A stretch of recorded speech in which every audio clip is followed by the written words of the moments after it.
It's 2 PM here on NFTV Radio. Newcastle United have 3 games in 6 days, which is the busiest month of the calendar, and no doubt will stretch the squad further with so many players unavailable. Everton, despite their 10-point reduction, are still a lot of people's favourites to stay up. We'll head over to Lee now, who's had some car issues today and has had to rent a car. My alternator has got in my car. I wasn't going to go to the game. I popped to Enterprise and Macy has sorted me out. But I'm driving down to Liverpool today, so last resort. So thank you very much for Macy for that. I've got a little Corsa, get me to Liverpool and back. And let's hope I get a bit of luck tonight. However.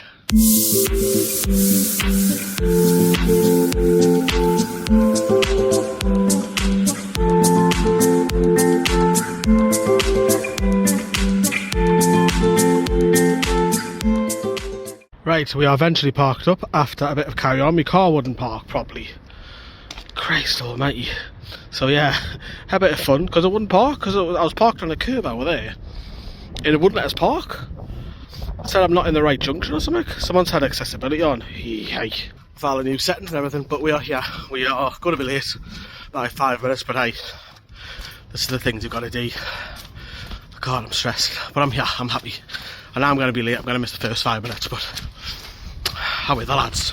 Eddie Howe's options diminished by the week, it would seem. The latest to succumb to injury is goalkeeper Nick Pope, whose shoulder issue will keep him out for at least 4 months.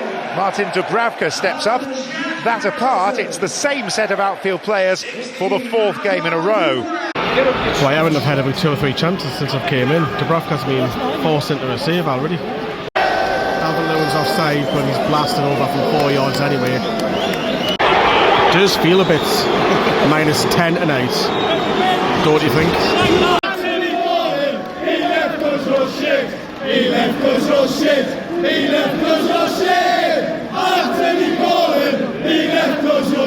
Anthony Gordon's smiling. Anthony Gordon's smiling.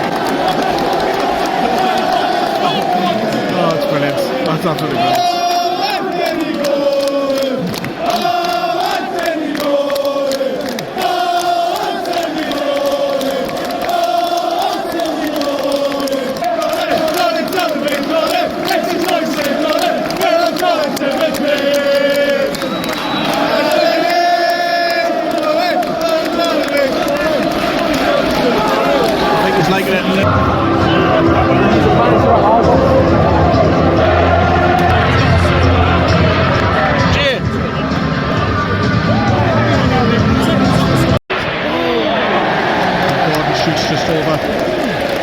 Chance before as well, 1-1 where he hit it straight to keeper. 2 chances now. Trippier hides his face in embarrassment, and Dwight McNeil has lifted the Gladys Street off their collective seats. I think he's just missed another one, he's having on the ball. Christ, man. Gotta get on target, man. Everton fans singing you've never won fuck all. 80% of them weren't even born when the last time they won the trophy. Trippier caught in possession again. Harrison, 3 up with him. McNeil missed it, Doucoure didn't, and Everton are heading out of the relegation zone. It's quite a tale. Trippier has been Everton's best player second half. Is onside here, looking to end the evening in the grand manner for the grand old team of Everton. A night of pulsating defiance and a hugely significant win. Everton have located the escape hatch, and hope springs eternal that despite a 10-point deduction, they can survive and indeed possibly thrive in the Premier League. A game too far for Newcastle, clearly running on fumes. A 5th defeat equals their tally for the entirety of last season. But tonight, the story is all about Everton. 3-0 winners over Newcastle United. So that's it, full time at Goodison Park, and individual errors have cost the Magpies any hope of getting something tonight. Everton climb out the relegation zone, but Newcastle have missed the chance to go 5th in the Premier League. It was a disappointing show at Goodison tonight, but we'll head over to Lee and Harry outside, who will bring you the next section of The Last Word.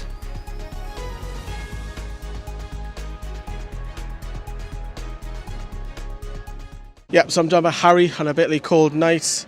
You would have seen my carry on with my car decided not to work this morning, or this afternoon rather, and I had to get a rental car, but that's my story getting here. Was your story as dramatic, or was it fairly plain easy for you? It wasn't the simplest, but just coming across from Manchester, train delays and all of that, so got here about half an hour before kick-off, and then but reasonably tame compared to yours by the sounds of it. Yeah, we are going to talk straight about the game because it was absolutely shocking, especially second half. The lineups, we've said this the last few times, everybody's been on The Last Word the last few weeks. There's no one else to pick. To an extent, obviously there was one change today, Dubravka coming in for Pope. Yeah, which was false. But I really did think we'd see Lewis Hall at some point during this week. Why is he not thought, playing? Good question. He can't be that bad. Well, exactly. He scored at Old Trafford. He's didn't play brilliantly against Man City, but he's looked capable whenever he's played. I'm shocked that he hasn't played in any of the last four played a major role in any of the last 4 fixtures. I really am, because he didn't get any minutes tonight, and we all saw what happened with Kieran Trippier. Yeah, we got Scouts. I was laughing. Look, it's payback. I was laughing at them last season. But yeah, I missed the first 15 minutes, obviously getting late in with the carry on the car and the traffic as well, because there's like a red light every 50 yards. Did it happen in the first 15? I don't think anything major happened. Everton probably edged it. Newcastle didn't have any major chances in the first 15 minutes, I don't think. But having said that, I don't know when the first 15 minutes was, because I cannot see Goodison Park. The view is absolutely shocking. So I was up at the back of the lower tier, and the roof's so low you can't see a scoreboard, you can't see the timings, you can barely see it. Yeah, it's an awful stadium. I've said that for years. The quicker they move, the better. I was literally at the front row, second row back. It's classed as row 4, but it wasn't. It was second row, and you can't even see the other end of the pitch. But when I first came in, so Everton were having a few chances, and I think the best chance that they had was the Calvert-Lewin one. Yeah, I think that was 10 minutes before half time. Calvert-Lewin, it's headed across to him by Tarkowski, or played across to him, and he's missed from I thought it was 6 offside. yards. I think everyone did think he was offside, but how's he missed? No idea how he's blazed that out of the bar, but that was a flurry of chances, half chances you would probably say. But the talk tonight was obviously for them would have been Anthony Gordon. For us, it's a great chance to wind up Pickford, and this is his derby win, of course it is. But there's a moment there in the first half where Everton fans are giving him stick and he's smiling, Newcastle fans are singing back, and he's like kind of nodding his head. Gordon in the Champions League running down the wing, we're all going. Yeah, there was a little break in play, wasn't there? He was loving it. You could just tell he was loving it. It's just a shame we couldn't. We and himself couldn't get the 3. We couldn't get anything tonight, but we did have a great chance through Miggy, didn't we, in that first half? Were you in for that? Yeah. Should have scored. So, but yeah, Miggy he's thrown goal basically 1-on-1 from the right hand side, and he's basically passed it straight to Pickford. Didn't think it was his greatest showing tonight, Miggy, and you've got to at least give him a save to make. Obviously, that'll technically count as a save or whatever, but surely Miggy's got to put that to either side of the keeper. I think he was poor tonight, and look, I think it's not the only one. But second half. Sorry, I just want to mention Isak had a decent header as well before half time. I'm just jumping the gun because I've got the goals on my mind. Yeah. Fair enough. Which he's put just wide. I think he should get that on target probably. But go on, second half. Yes, second half. You're thinking, right? It's not a purist for the eye, is it? The game. It's they're definitely up for it. Of course, they've got. I feel like they had more of a togetherness tonight. They've got something to play for. Obviously, the Premier League -10. It feels like -10 and a here as well. I was waiting for that punchline, but I can't use it tonight, unfortunately. But yes, we had some chances. Miggy he's got to hit the target in the second half. Gordon had a couple of chances. I think that 1-on-1. You've got to put it either side of the keeper and it's goal. Thing is, they've done so well to press them down, and he's picked Tarkovsky's pocket there. Just take a touch. He's got time. He's got space. Just take a touch and place it. And he's rushed it, and he's just hit it straight at Pickford down the middle of the goal. Yeah, had a couple of chances there. And let's talk about the first goal, because the carbon copy, I think, the first and second. So Trippier's got the ball. It's just poor. It's not like him, is it, to give the ball away there? And like Dwight McNeil, and look, Dwight McNeil's an average player for me. He's through. It's a great finish, but the lad doesn't score more than 1 or 2 a season, and it's poor, isn't it? Well, yeah. And I'm going to swap on because I'm aching. Fair enough. I don't want to give too much stick to McNeil because he's scored. I'm not just going to shit on him. He doesn't score more than 2 a season, does he? No, but he's a dice system player, isn't he? That's what you get. He's just he might be average, but he's done us in tonight. Yeah, it's uncharacteristic from Trippier. He's just kind of fluffed it. He's kicked the air or whatever, and he's given the ball away, and he's cost us there because everything goes downhill from there. Listen, it's completely unlike Kieran Trippier. The crowd is bouncing. They have got the momentum. Our heads are down. And what was it? Within 10, not even that. What was it? 5-6 minutes later, something like that. I don't know because I couldn't see the clock. But carry on. He does exactly the same thing. Yeah. It just listen. I think he knows, because at the end of the game he came over and he knows. Look, he's a man of high talents and high, what's the word I'm looking for? High standards. He knows. We don't have to tell him that was poor. He knows that.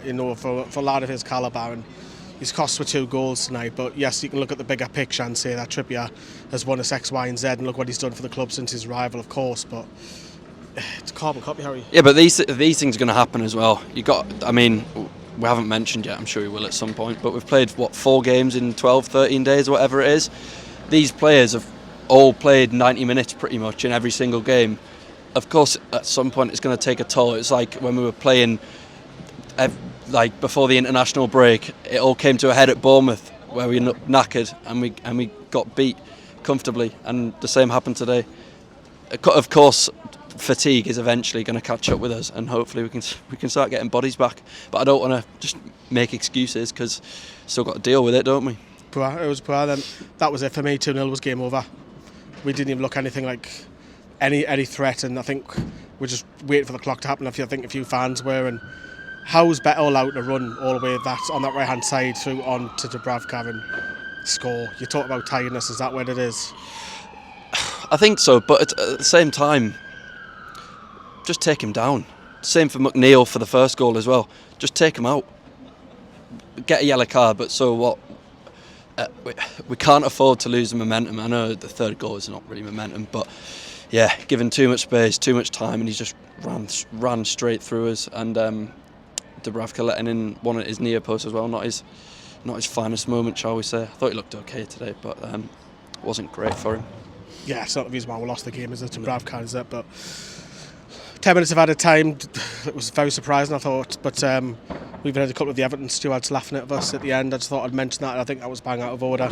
Yes, there might be Evertonians, but you don't laugh at the opposition when they're right in front of you, wind them up and that. I know it's a bit of banter, but come on, have a bit of... I'd probably say that all over Twitter, I would imagine. But, there's a bit of afters at the end, did you see? Bruno and Jordan Pickford? Yeah, Bruno just went up to him, didn't he? And he pointed at him, went up to him, and I can't remember if someone got in the way or not, but yeah, I think... Did anyone get booked for that, or was it? I've no idea. I didn't see anything like that. But I'd just seen Bruno had his Cellar sponsor completely ripped out of his shirt, so obviously something's gone on there. But yeah, we'll have to see in the news. We've just come out the ground, so we haven't seen anything back or anything. Yeah, it was very feisty. Look, we'll love it from Bruno. He's got passion in that, but it's a very disappointing performance. We're going to hear from Eddie Howe now. We have to do better, but there are then reasons behind every performance, and we have struggled to change our players in running to try and have the attacking options that we feel we need to change the game. So that's not there for us, and that's a big miss. Got some quality players, outstanding players that aren't with us at the moment, and I do think you can potentially do it for a short period of time. The longer you do it, the harder it gets, but it's not to say it's impossible. So that's why I'm disappointed. I think it was a missed opportunity for us today. I don't think we really grabbed it, and we paid the price. Kieran's been absolutely magnificent since he signed for the football club. He's been incredible. He's been the catalyst really for a lot of what's happened subsequently with our success. So collectively we weren't there tonight. It was nothing to do with any individual performances. Collectively we were off our best. Yeah, we had a chance to leapfrog a couple of clubs tonight and go fifth, wasn't it? But we'll always stay seventh tonight, so that's disappointing. But Newcastle are in around the mix, and I think that's just great with all the injuries that we do have. Lascelles hobbled off, so hopefully that's not serious. I don't think it is, because he walked off and Kraft came on, but well, let's just hope it's not. But these injuries, Harry, we're a broken record at the minute, because that's all we're talking about. Yeah, but what can we do? We've got, 12 or 13, 14 players who have actually played a professional level for Newcastle before, or whatever. Like, half of them are regulars. Yeah, so we're struggling. We are struggling. It is like beating a broken record, because I seen a starting 11. The injured starting 11. It's a pretty good 11. Yeah, it is. Front line of Wilson, Barnes, and Murphy. Like, that is a solid Premier League 11. That and yeah, unfortunately they're all missing. We just need some bodies back. How? In case Evertonians are watching, look, he's deserved to win. We're just pointing out going forward, we're struggling because we can't make a fresh change. It's not the reason why we lost. I think if we had everybody fit tonight, we'll lose tonight as well. So just for the record, I'm saying that. But Spurs on Sunday, and then Milan, the big one. You know, they're coming thick and fast. It's 3 games in for 6 days. Three games in 6 days. Are you asking the lads to go again, the same side on Sunday? Well, it looks like it at the minute, doesn't it? I think Eddie Howe was hinting at some bodies back in his latest press conference. Yeah. But how far they're away from getting a place at least on the bench? Who knows? But he said if anyone's fit, they'll have to come straight back in. We're getting asked to move because the bus is coming. This happened last season with Main Sam. This happened last season. So the buses are going to come through. Yeah, carry on. We just need bodies back. Whoever it is, Botman, Barnes, Longstaff, Wilson. This happened again last year as well. Whoever we can get back for Milan or Spurs, be absolutely brilliant. And it's a credit that we're still in the mix. Do you know what I mean? And Everton, you know, we talked about in the WhatsApp. If you give them the 10 points back, they might have been in the top 10. I'm not sure after this result, but I think if they did, they'd be above Chelsea anyway. Which I can't remember where Chelsea are off the top of my head, but you'd think not. You'd really think not, especially if playing like that tonight, beating us 3-0. You wouldn't think so, but stranger things have happened. They're still in the mix, aren't they? Yes, the Newcastle United coach is literally behind us, ready to pick up the squad. I would imagine they're going to the Merseyside airport, and then the rest of the lads are flying. Right, Tarek. Because the lads obviously never get the bus, but they always fly, so that's what will happen. So, Spurs, you're there, aren't you? I am indeed. Yeah, I'm there. We might have another member with us as well. But from Goodison Park, you're like I'm too big, me. Yeah, too big for the 6'4" camera. something. I've got him. But we didn't deserve it, so we go again Sunday, and you'll see me there. Well, that was very brief. Thanks, Harry.